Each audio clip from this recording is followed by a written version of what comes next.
Hello students, good evening, नमस्कार। मैं Ravindra Kumar अंगीराज academy पर आप सभी का स्वागत करता हूं।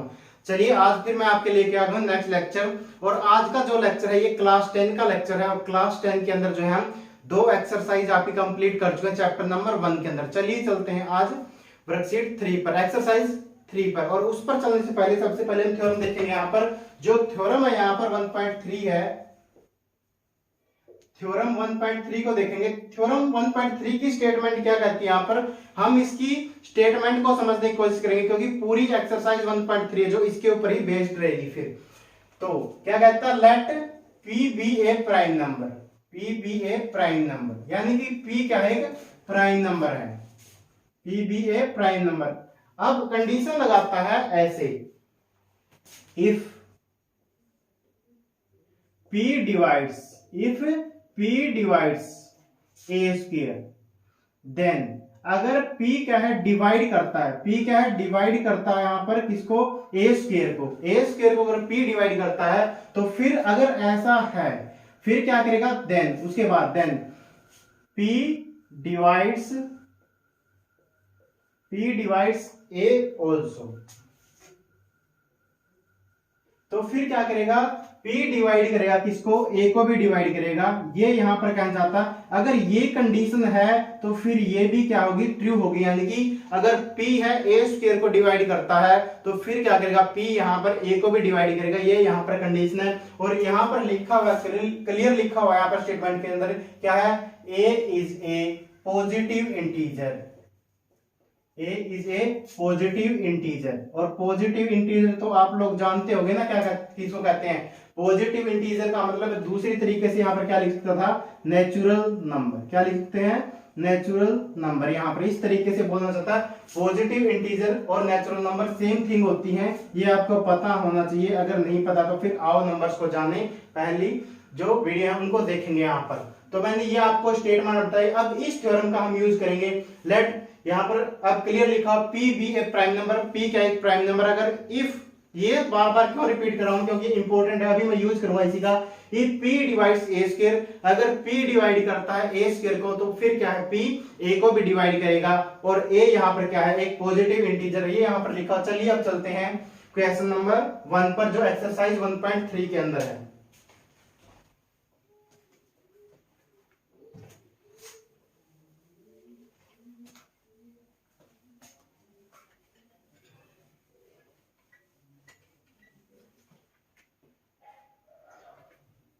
तो यहां पर जो पहला क्वेश्चन आपका वो क्या है, यहां पर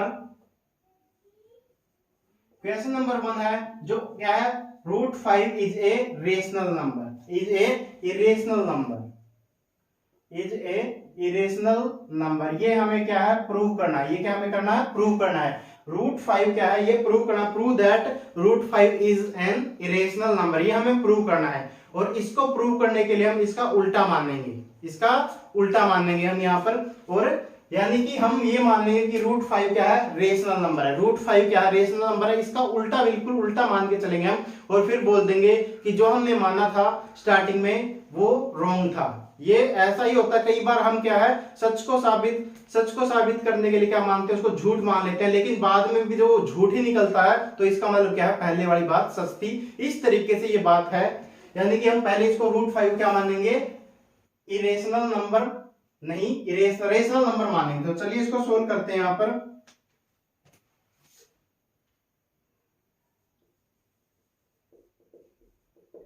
let us assume to the contrary, यानी कॉन्ट्रेरी का मतलब क्या है, हम अपोजिट मान रहे हैं, अपोजिट मान रहे हैं। क्या मान रहे हैं इसको, let us assume to the contrary √5 is an irrational number, is an rational number, rational number. ये हमने बिल्कुल उल्टा मान लिया। यानी कि और बाद में हम ये प्रूव करेंगे कि जो हमने मानना है ये गलत मानना है। यानी कि जो यहां पर मानना रेशनल नंबर ये हम रॉन्ग प्रूव कर देंगे, बाद में हम मानेंगे तब।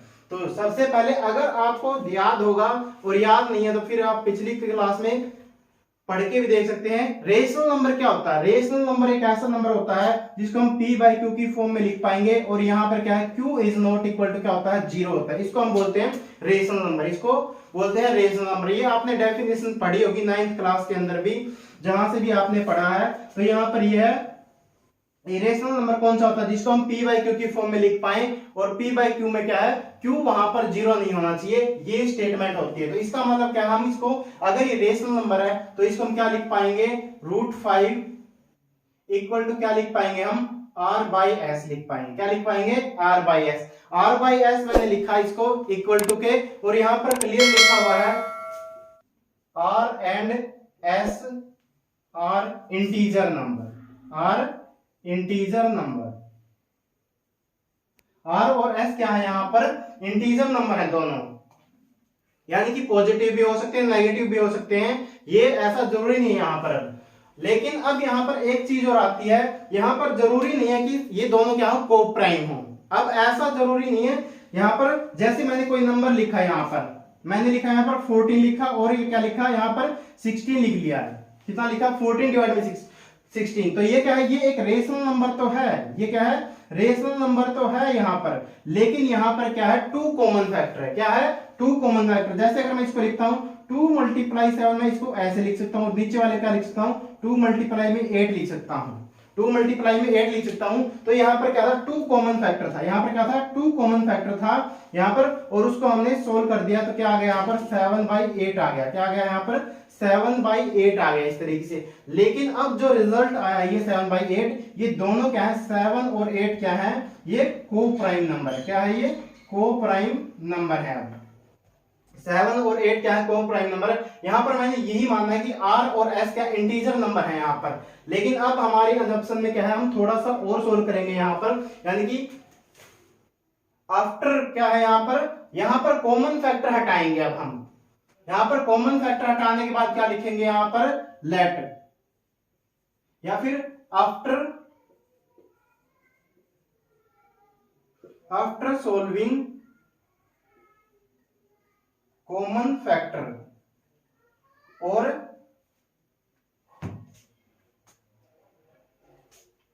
आफ्टर सोल्विंग कॉमन फैक्टर के बाद क्या लिखेंगे, a and b are number such that a and b are co-prime number।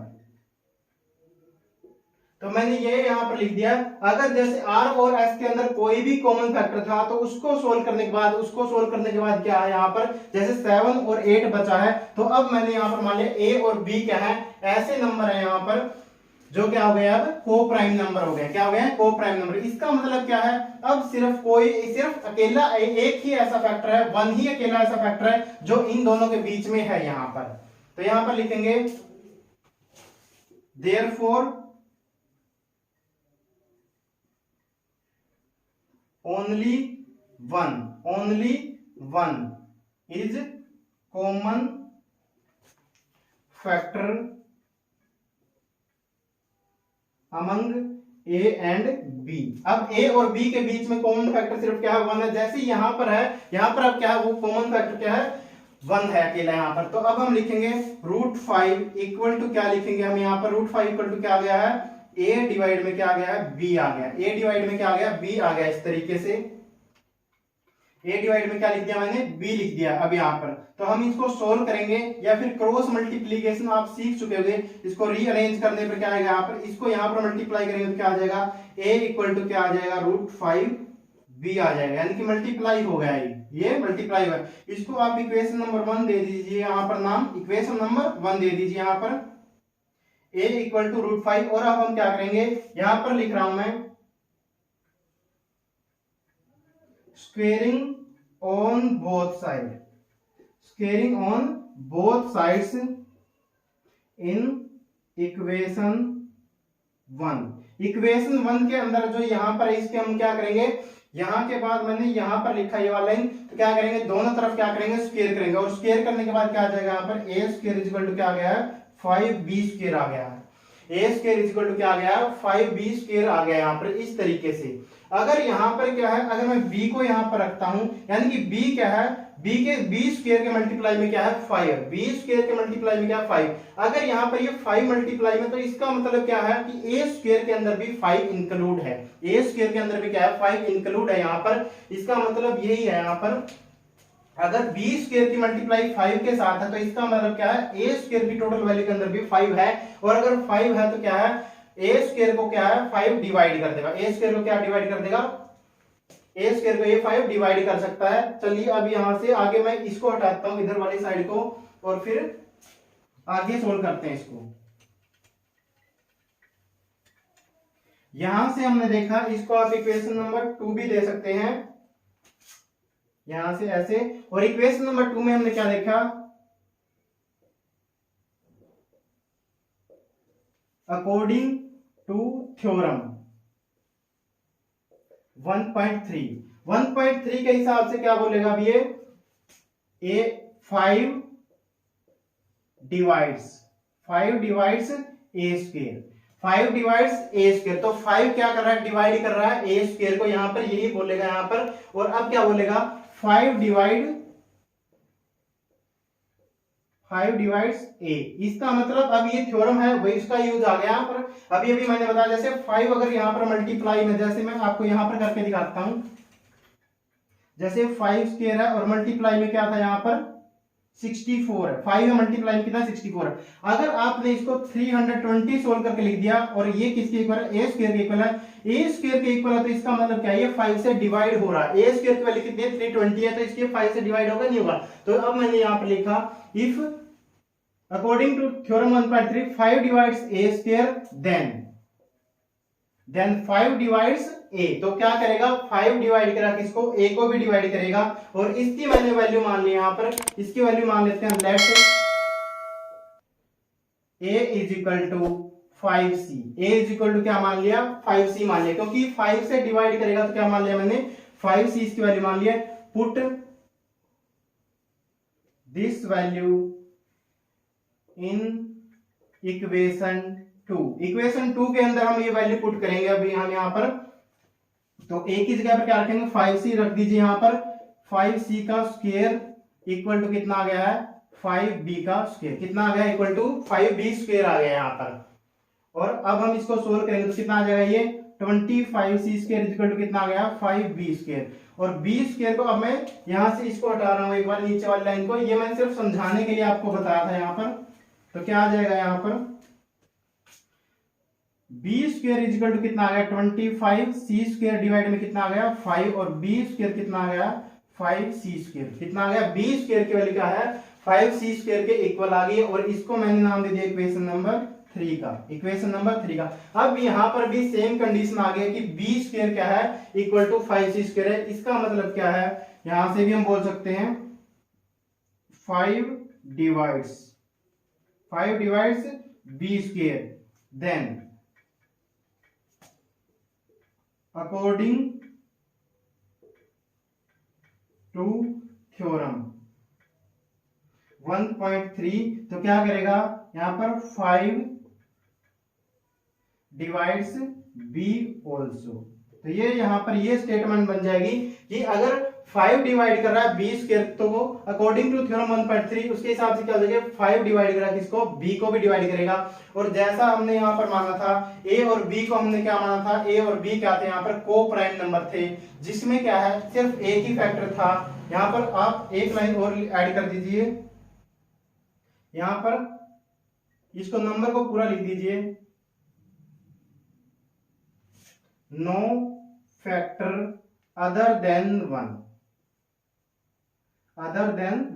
तो ऐसा हो गया है। अब यहां पर देखो 5 यहां पर भी आ गया है और 5 यहां पर भी आया था, जो ये रहा सेकंड के अंदर भी, यानी कि 5 से डिवाइड यहां भी हो रहा था और यहां पर भी हो रहा है, तो दोनों जगह पर हो रहा है। तो इसका मतलब क्या लिखेंगे हम यहां पर कि 5 क्या है कॉमन फैक्टर आ गया है,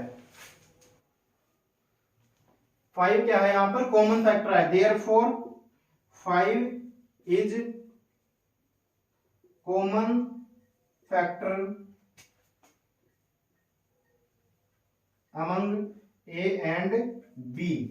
ए एंड बी के बीच में क्या है 5 कॉमन फैक्टर आ गया, और जो क्या है हमारी जो स्टेटमेंट थी यानी कि ये क्या है रॉन्ग आ गया है। जो ये दोनों स्टेटमेंट क्या कर रही है, कॉन्ट्राडिक्ट कर रही है। ए एंड बी को हमने यहाँ पर क्या मानना है, यहाँ पर को प्राइम नंबर माना था, ये रहा को प्राइम नंबर माना था, और यहाँ पर क्या आ गया 5 हमने क्या है कॉमन फैक्टर निकाल दिया है इन दोनों के बीच में। तो ऐसा कॉन्ट्राडिक्शन क्यों हुआ है, ऐसा कॉन्ट्राडिक्शन क्यों हुआ है, यहां पर लिखेंगे hence here is contradiction arises.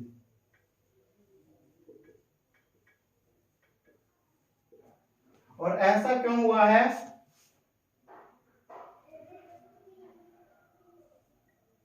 And this contradiction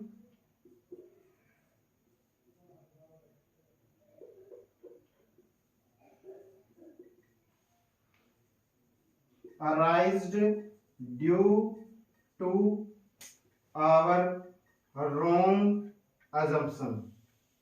और ये जो कॉन्ट्राडिक्शन हुआ है ये क्या हुआ, हमारी रॉन्ग assumption की वजह से हुआ है। इसलिए हम लिखेंगे therefore √5 is an irrational number, is an irrational number। ये यहाँ पर इस तरीके से आपका क्वेश्चन कंप्लीट हो गया है। यहाँ पर मैंने यहाँ तक तो क्लियर लिखा, यहाँ तक सीधा लिखा था यहाँ पर, फिर मैंने एक लाइन यहाँ पर एडजस्ट की है ये वाली, और फिर उसके बाद यहाँ से आप कॉपी करेंगे। यहाँ पर मैं 2 लगा देता हूँ, इसके बाद यहाँ पर ये 1 तक था, यहाँ पर 2 है और ये 3 है यहाँ पर। तो इस तरीके से आप इसको कॉपी करेंगे, और लास्ट में हमने प्रूव कर दिया है कि √5 क्या है, रेशनल नंबर नहीं, क्या था, एक इरेशनल नंबर था। और ऐसा हमने प्रूव कर दिया कि 5 यहाँ से जब कॉमन फैक्टर निकल गया, जब हमने शुरू में इसको को प्राइम नंबर मान लिया था और उसके बाद भी यहाँ पर 5 कॉमन फैक्टर आ गया है, तो ये कॉन्ट्राडिक्शन क्यों अराइज हुआ, ये इसलिए अराइज होता है, यानी क्यों हुआ है, क्योंकि हमने क्या है रॉन्ग चीज मान ली थी। और वो क्या मान ली थी कि √5 क्या मान लिया था, एक रेशनल नंबर मान लिया था, जबकि ऐसा था ही नहीं। √5 क्या था, एक रेशनल नंबर था। अगर आपको इसका स्क्रीनशॉट लेना तो ले लीजिए एक बारी।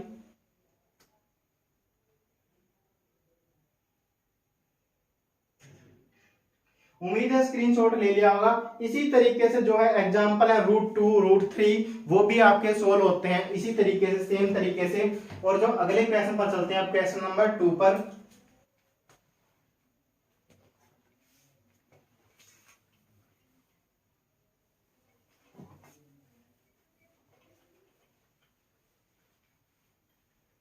ये क्वेश्चन थोड़ा सा लंबा है, इसलिए ये क्वेश्चन 3 या 4 मार्क्स में आएगा, लेकिन जो अगले क्वेश्चन आएंगे वो छोटे क्वेश्चन है। अब हमें पता चल चुका है क्या कि रूट का नंबर जो है, रूट के अंदर अगर कोई क्या है प्राइम नंबर है, तो वो क्या होगा, वो एक क्या होगा, इरेशनल नंबर होगा। वैसे जरूरी नहीं है कि हर एक नंबर जो रूट के अंदर है वो क्या हो प्राइम, वो क्या हो इरेशनल नंबर हो। कई बार ऐसा होता है कि वो इरेशनल नहीं होगा, क्या होगा, वो रेशनल बनेगा, वो भी देखेंगे हम कभी नेक्स्ट लेक्चर के अंदर। चलिए चलते हैं क्वेश्चन नंबर 2 पर। क्वेश्चन नंबर 2 में क्या लिखा, सो दैट 3 प्लस में 2√5 इज इरेशनल। तो ये प्रूव करना इरेशनल नंबर है ये। इसको भी हम वैसे ही करेंगे जैसे हमने पहले क्वेश्चन को किया है, तो हम इसमें भी क्या है अपोजिट ही मान लेंगे, इसको क्या मान लेंगे कि रेशनल नंबर मान लेंगे। तो चलिए शुरू करते हैं इस क्वेश्चन को। Late us assume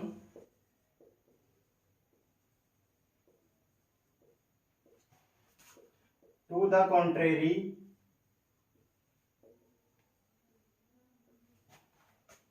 that 3 plus में 2√5 is a rational number, is a rational number। ये क्या है, एक रेशनल नंबर। जैसे मैंने पहले क्वेश्चन बताया वैसे ही सेम है यहाँ पर। अगर रेशनल नंबर है तो हम इसको क्या है p/q की फॉर्म में लिख पाएंगे, और p/q की फॉर्म में लिखने के बाद क्या है वहां पर q 0 नहीं होना चाहिए, सेम कंडीशन वही है। तो यहाँ पर लिखते हैं हम इसी तरीके से इसको भी। और यहाँ पर हम क्या है, जब हम p/q की फॉर्म में लिखेंगे तो यहाँ पर हम फैक्टर पहले ही मान लेते हैं, जैसे हमने पिछले क्वेश्चन माना था, let a and b are integer. a और b क्या है, इंटीजर नंबर है, इंटीजर नंबर है, और इंटीजर होने के साथ साथ ये क्या है, and both are coprime number, coprime number, coprime number भी है सच दैट, और इस तरीके से है क्या है कि हम इनको लिख पाए 3 प्लस में 2√5 इज इक्वल टू क्या है, a बाई बी है। 3 प्लस में 2√5 equal to a by B, इस तरीके से है ये कंडीशन जो मैंने यहां पर लिखी। लेट a एंड b क्या इंटीजर नंबर है और साथ में क्या है, को प्राइम नंबर भी है, यानी कि इनके बीच में, को प्राइम का मतलब क्या है, यहाँ पर इनके बीच में कोई भी कॉमन फैक्टर नहीं है, सिर्फ एक कॉमन फैक्टर है, वो क्या है, 1 है। नंबर जो है 1 है यहाँ पर जो कॉमन फैक्टर है यहाँ पर। तो चलिए इनको रीअरेंज कर देते हैं यहाँ पर। अब हम तो क्या लिखेंगे, 2√5 इक्वल टू क्या आ जाएगा, a डिवाइड में b माइनस में कितना आ गया, 3 आ गया, माइनस में कितना आ गया यहाँ पर, 3 आ गया, इस तरीके से। और इसके बाद क्या हो जाएगा यहाँ पर, √5 को अकेला रखेंगे तो क्या आ जाएगा, a डिवाइड में b माइनस में 3, और इधर क्या आ जाएगा, नीचे 2 आ जाएगा। इसको अगर आप सोल्व करेंगे तो क्या आ जाएगा, यहाँ पर सोल्व करने के बाद √5 इज इक्वल टू क्या आ जाएगा, a माइनस में 3b डिवाइड में कितना आ जाएगा, 2b आ गया। ये इस तरीके से आ गया यहाँ पर लिखने के बाद। तो यहाँ पर हमने क्या देखा, यहाँ पर जब हमने इनको एलसीएम लेके सोल्व किया, b को एलसीएम लिया यहाँ पर, और b को एलसीएम लेने के बाद जब हमने सोल्व किया तो a माइनस में 3b डिवाइड में 2 आ गया है। अगर एलसीएम लेके सोल्व करना नहीं आता तो एक बार दिखा रहा हूँ, a बाई b माइनस में 3, और 3 अगर क्या है, इंटीजर है जैसे, तो इसके नीचे हम 1 लगा लेंगे, और b को एलसीएम ले लेंगे। b को एलसीएम लेने के बाद b को b से, इस b को इस b से डिवाइड करेंगे 1, और 1 की a के साथ मल्टीप्लाई करेंगे a। 1 को अगर b को 1 से डिवाइड करेंगे तो b ही आएगा, तो क्या आ जाएगा, b की मल्टीप्लाई जब 3 के साथ करेंगे तो 3 भी आएगा। इस तरीके से अगर मैंने इस नीचे वाले 2 को भी क्या है, बाद में नीचे मल्टीप्लाई में आ जाएगा, तो इस तरीके से लिख दिया। अब यहाँ पर हमें पता है a और b क्या है, इंटीजर है, a और b क्या है, इंटीजर है। अगर a और b इंटीजर है तो यहाँ पर इसको इक्वेशन नंबर नाम लेते हैं 1, since a and b are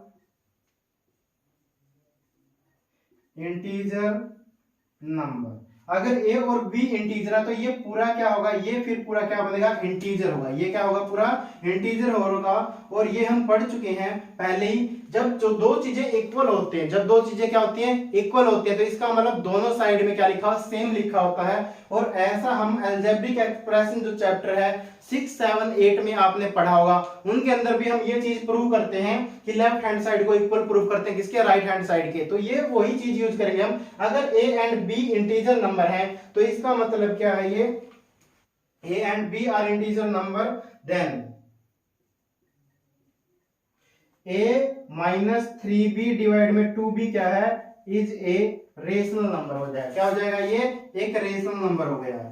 अगर ये रेशनल नंबर हो गया है तो क्या लिखेंगे हम, देयरफॉर, यहां पर हम लिखेंगे therefore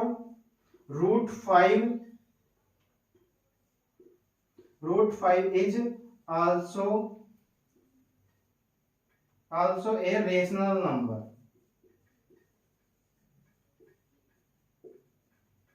is also a rational number. अगर यानी कि ये वाली साइड है जो right hand side equation number 1 के अंदर, ये अगर रेशनल हो गई है तो ये वाली भी जो लेफ्ट में है लिखा हुआ, तो ये भी क्या होगा, रेशनल हो जाएगा। ये क्या हो जाएगा, रेशनल हो जाएगा। लेकिन अभी हमने इससे पहले क्वेश्चन में प्रूव किया था, वो क्या प्रूव किया था, ये लिखेंगे हम, बट दिस, जो यहां पर लिखा हुआ है ये क्या है, इसके लिए दिस आया, but this contradict the fact that √5 is a irrational number. क्योंकि अभी अभी क्वेश्चन नंबर 1 के अंदर हमने यही तो प्रूव किया था, √5 क्या है, एक इरेशनल नंबर है। और ये कॉन्ट्राडिक्ट राइज हो गए यहां से कि यहां पर तो √5 क्या है, √5 जो एक रेशनल नंबर आ गया। और जब हमने प्रूव किया था तो क्या आया था, इससे पहले क्वेश्चन के अंदर वो तब क्या था, तब एक इरेशनल नंबर आया था। और ये कॉन्ट्राडिक्शन क्यों अराइज हुआ है, लिखेंगे हम, दिस कॉन्ट्राडिक्शन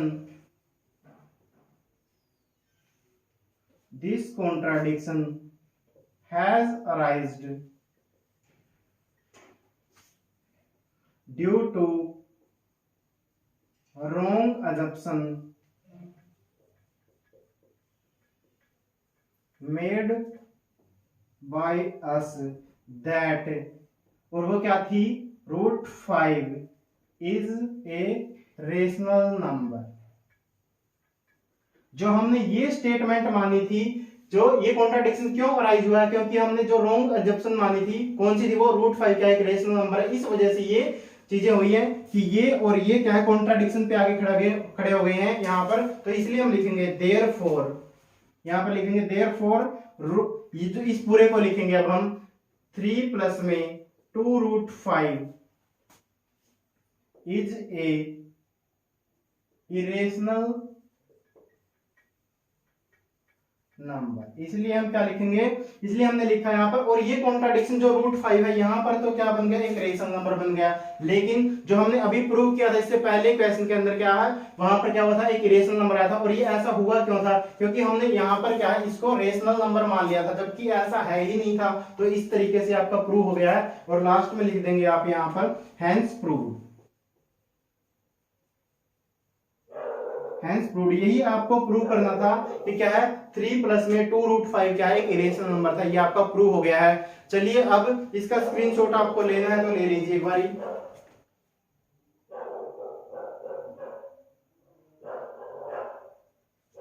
उम्मीद है आप लोगों ने स्क्रीनशॉट ले लिया होगा।